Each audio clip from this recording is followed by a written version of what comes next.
So here's my fix for the common White Knight CL43 tumble dryer door catch breakage.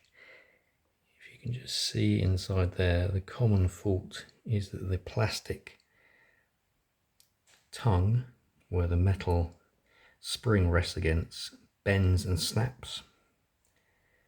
So what you generally have to do is to super glue the tab together, and I've additionally added a piece of very skinny metal or thin metal, courtesy of one of our baking patterns.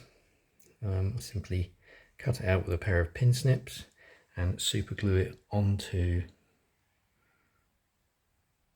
if you can just see in there, super glue it into the trough where the plastic sits, and then just put it all back together.